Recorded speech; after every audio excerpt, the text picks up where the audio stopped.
രാജ്യത്ത് അതിശക്തമായ വരൾച്ചയാണ്, ജലക്ഷാമമാണ്. എന്നാൽ സെലക്റ്റീവായ സംസ്ഥാനങ്ങളിൽ ശക്തമായ മഴയുമുണ്ട്.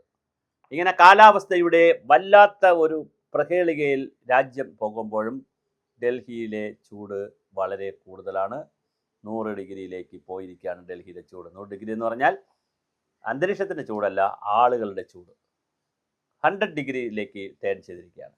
കഴിഞ്ഞ 1.5 മാസക്കാലമായി, ഏകദേശം 1 മാസം 1.5 മാസക്കാലമായി ജന്തർ മന്തറിൽ വലിയ സമരമാണ് നടന്നത്. 26 ദിവസം സോനം വാങ്ചു തന്നെ സത്യാഗ്രഹം കിടന്നു. പിന്നെ 10-20 ദിവസത്തോളം അഭിജിത് ദീപ്ക കിടന്നു. പിന്നെ അവരോടൊപ്പം കുറേ വനിതകൾ, പെൺകുട്ടികളും ആൺകുട്ടികളും ഒക്കെ കിടന്നു. വലിയ സമരമായിരുന്നു.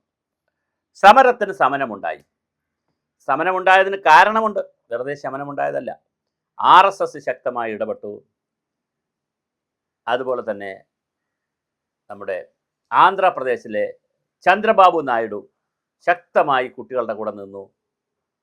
ബീഹാറിലെ നിതീഷ് കുമാർ വളരെ ശക്തമായി കുട്ടികളുടെ കൂടെ നിന്നു. RSS കുട്ടികളുടെ കൂടെ നിന്നു.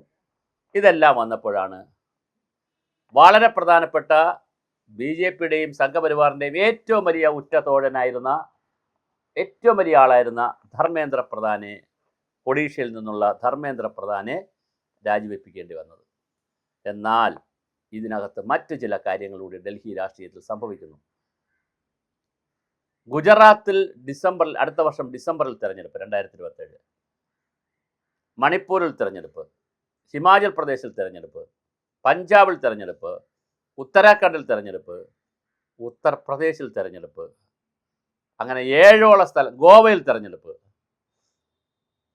7ഓളം സ്ഥലങ്ങളിലാണ് 2027 ഫെബ്രുവരി മുതൽ ഡിസംബർ വരെ 7 സംസ്ഥാനത്താണ് തിരഞ്ഞെടുപ്പ് നടക്കേണ്ടത്. ഈ 7 സംസ്ഥാനത്തിൽ പ്രധാന സംസ്ഥാനങ്ങളെല്ലാം ഭരിക്കുന്നത് BJPയുമാണ്. ഗുജറാത്ത് ആകട്ടെ, ഉത്തർപ്രദേശ് ആകട്ടെ, അതുപോലെ തന്നെ ഈ പ്രധാനപ്പെട്ട എല്ലാ സ്ഥലവും ഭരിക്കുന്നത്, ഗോവ എല്ലാം ഭരിക്കുന്നത് BJPയാണ്. സ്വാഭാവികമായിട്ടും BJPക്ക് അതിൽ ഭയമുണ്ടായിരുന്നു. ഈ സമരം നീണ്ടുപോയാൽ, ഒരു 6 മാസം കൂടെ നീണ്ടുപോയാൽ, അല്ലെങ്കിൽ വെടിവെപ്പൊക്കെ ഉണ്ടായി കുറച്ച് പേർ മരിക്കുകയും, കുട്ടികൾ മരിക്കുകയൊക്കെ ചെയ്താൽ രാജ്യത്ത് വലിയ കലാപമുണ്ടാകും. അങ്ങനെ കലാപമുണ്ടായാൽ അന്താരാഷ്ട്ര തലത്തിലും മോദിയുടെ ഇമേജ് പോകും. രാജ്യത്ത് 7 സംസ്ഥാനങ്ങളിൽ നടക്കുന്ന തെരഞ്ഞെടുപ്പിൽ അതിൻ്റെ തിരിച്ചടി വളരെ വലുതായിരിക്കും. ഇതെല്ലാം മനസ്സിലാക്കിയിട്ടാണ് ഏറ്റവും വേണ്ടപ്പെട്ട ധർമ്മേന്ദ്ര പ്രധാനെ ബലി കൊടുക്കാൻ BJP തീരുമാനിച്ചത്. എന്നാൽ CJP എന്ന കോക്രോച്ച് ജനതാ പാർട്ടി അടങ്ങിയിട്ടില്ല. അവർ ഇപ്പോൾ പറയുന്ന ഡിമാൻഡിൽ പകുതി ശരിയുണ്ട്, പകുതി തെറ്റുമുണ്ട്. അവരുടെ ഡിമാൻഡ് ഈ ഡൽഹി ജന്തർ മന്തറിലെ കേസുമായി ബന്ധപ്പെട്ട മുഴുവൻ പേരുടെയും കേസ് പിൻവലിക്കണമെന്നാണ്. പാർലമെൻറ്റിനകത്ത് അമിത്ഷായോട് ഇതിങ്ങനെ എല്ലാ കേസുകളും പിൻവലിക്കണമെന്ന് രാഹുൽ ഗാന്ധി അടക്കം ആവശ്യപ്പെട്ടിട്ടുമുണ്ട്. പക്ഷേ ഇതിനകത്തുള്ളൊരു കുഴപ്പം, ക്രിമിനൽ സ്വഭാവമുള്ള വളരെ സീവിയറായിട്ടുള്ള കേസുകൾ പിൻവലിക്കാൻ പോലീസിന് പരിമിതിയുണ്ട്. അങ്ങനെ പോലീസ് പിൻവലിച്ച പല ഘട്ടത്തിലും ഇന്ത്യയിലെ പല സ്റ്റേറ്റിലും, ബീഹാറിലും ഒഡീഷയിലും പല സ്റ്റേറ്റുകളിലും പോലീസ് ഭരണത്തിൻ്റെ സ്വാധീനം ഉപയോഗിച്ച്, ഭരണക്കാരായ ആളുകളാണ് സമരം ചെയ്യുന്നതെങ്കിൽ പോലീസ് കണ്ണടയ്ക്കുകയും കേസെടുക്കാതിരിക്കുകയൊക്കെ ചെയ്യാറുണ്ട്. പക്ഷേ അപ്പോഴും പൊതു താൽപ്പര്യ ഹർജികൾ ഒരുപാട് കോടതികളിൽ പോയി, കോടതി ശക്തമായി കേസെടുക്കാൻ പറയുകയും പിന്നെ കേസെടുക്കുകയും ചെയ്ത 100 കണക്കിന് ഉദാഹരണങ്ങൾ ഇന്ത്യയിൽ കാണാം. അതുകൊണ്ട് തന്നെ ഡൽഹിയിലെ ജന്തർ മന്തറിൽ നടന്ന വളരെ സീവിയറായിട്ടുള്ള പിന്നെ പോലീസുകാരന്മാരെ തല്ലിയ കേസുകളുണ്ട്, വാഹനങ്ങൾ കത്തിച്ച കേസുണ്ട്. വളരെ കൃത്യമായി വളരെ സീവിയറായിട്ടുള്ള പെനാൽറ്റി കിട്ടുന്ന ഭാരതീയ ന്യായ സംഹിത അനുസരിച്ച്, അല്ലെങ്കിൽ ഈ IPCയോ CRPCയോ ഒക്കെ അനുസരിച്ച് നല്ല ശിക്ഷ കിട്ടാൻ സാധ്യതയുള്ള വകുപ്പുകൾക്ക് അത്തരത്തിലുള്ള കുറ്റകൃത്യങ്ങൾക്ക് വിധേയമായിട്ടുള്ള വിദ്യാർത്ഥികളായാലും ആരായാലും അവർക്കെതിരെ കേസെടുത്തില്ല എങ്കിൽ സ്വാഭാവികമായിട്ട് കണ്ടുകൊണ്ട് നിൽക്കുന്ന ആരെങ്കിലും കൊണ്ട് കോടതി കേസ് കൊടുത്താലും സംഗതി വഷളാവും. അതുകൊണ്ട് സർക്കാർ കേസെടുക്കാനാണ് സാധ്യത. എന്നാൽ സിവിയർ അല്ലാത്ത കാര്യങ്ങളിൽ, മൈനർ കേസുകളിൽ ചിലപ്പോൾ കേസൊന്നും എടുക്കത്തില്ല. അപ്പോൾ മഹാഭൂരിപക്ഷം കുട്ടികളും മൈനർ കേസുകളിൽ പെട്ടങ്ങ് പോവും. പക്ഷേ കുറച്ച് പേരെങ്കിലും, വളരെ കുറച്ച് പേരെങ്കിലും ഇതിൻ്റെ പേരിൽ ശിക്ഷിക്കപ്പെടുക തന്നെ ചെയ്യും. അതല്ലെങ്കിൽ സ്വാഭാവികമായിട്ടും ഈ പറഞ്ഞ പോലെ വളരെ വലിയ എതിർപ്പ് പൊതുസമൂഹത്തിൽ നിന്ന് വരും. കാരണം ക്രിമിനൽ കുറ്റം പോലെയുള്ള കുറ്റങ്ങൾ ചെയ്തിട്ട് പൊതുമുതൽ നശിപ്പിച്ചിട്ട് അവർക്കെതിരെ ഒരു നടപടിയും വരുന്നില്ല എന്ന് പറഞ്ഞാൽ അതൊരു അസ്വസ്ഥത വരാൻ സാധ്യതയുണ്ട്. ഇനി അങ്ങനെ എല്ലാവരുടെ കേസും പിൻവലിക്കാൻ വേണമെങ്കിൽ ഗവൺമെൻറ് ഒരുപക്ഷെ കോടതിയുടെയൊക്കെ അനുവാദം വേണ്ടിവരും. അതൊക്കെ എടുക്കാനുള്ള സാധ്യതയില്ല. അല്ലെങ്കിൽ വളരെ സ്ട്രോങ് ആയി ക്യാബിനറ്റൊക്കെ തീരുമാനിക്കേണ്ടി വരും. അതിനുള്ള സാധ്യതയും കാണുന്നില്ല. യഥാർത്ഥത്തിൽ വളരെ സീവിയറായിട്ടുള്ള കേസുകൾ അതിൻ്റെ മെരിറ്റ് അനുസരിച്ച് പോകും, അല്ലാത്ത കേസുകൾ അല്ലാതെയും വരും എന്നാണ് കരുതുന്നത്. എന്തായാലും മൊത്തത്തിൽ അടപടലം ഒരു എല്ലാം കൂടി ഒരു കേസ് പോലും ഇല്ലാതെ പിൻവലിക്കാനുള്ള സാധ്യത വളരെ കുറവാണ്. ഇനി അങ്ങനെ സംഭവിക്കുമെന്ന് അറിയില്ല. കാരണം സി ജെ പിയുടെ സമ്മർദ്ദവും സി ജെ പി ആയിട്ടൊരു ഒത്തീർപ്പൊക്കെ ഉണ്ടാക്കിയിട്ടുണ്ട് ബി ജെ പി ഗവൺമെൻറ്. പിന്നെ ജെ പി നദ്ദയും ജിതേന്ദ്ര സിംഗും പ്രധാനമന്ത്രിയുടെ ഓഫീസിലെ മന്ത്രിയായിട്ടുള്ള ചുമതലയുള്ള മന്ത്രിയായ ജിതേന്ദ്ര സിംഗും അതുപോലെ തന്നെ ജെ പി നദ്ദയും കൂടി ആരോഗ്യമന്ത്രി ജെ പി നദ്ദയും കൂടി ഒരു എഗ്രിമെൻ്റ് ഉണ്ടാക്കിയിട്ടുണ്ട്. കരാർ എഴുതിയല്ല,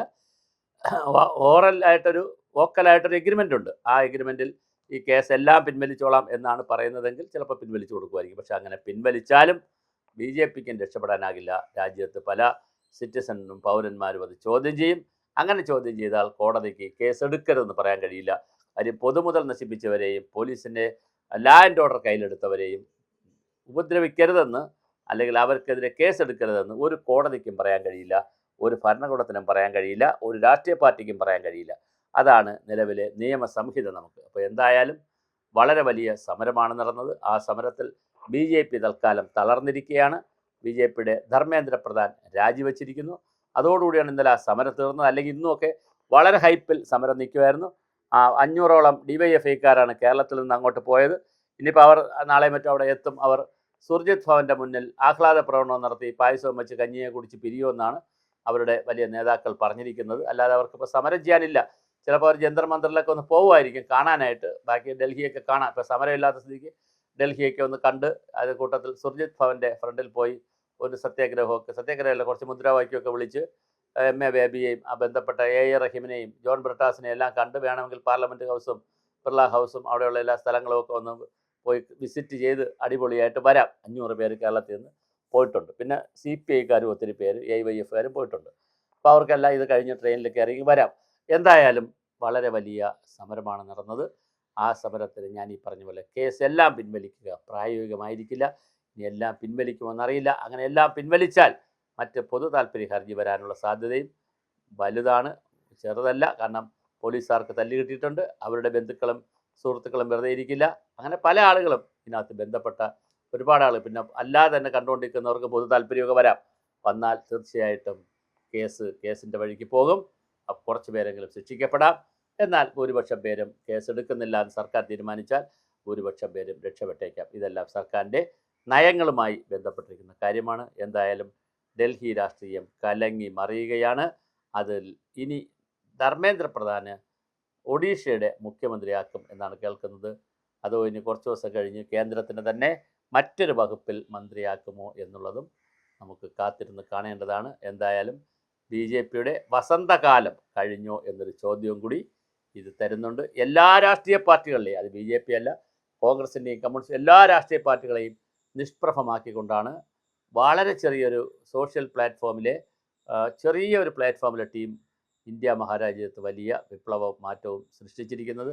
അത് ഭീഷണിയാകുന്നത് ബി ജെ പിക്ക് മാത്രമല്ല എല്ലാ പാർട്ടികൾക്കും വലിയ ഭീഷണിയായിരിക്കും വരാനിരിക്കുന്നത്.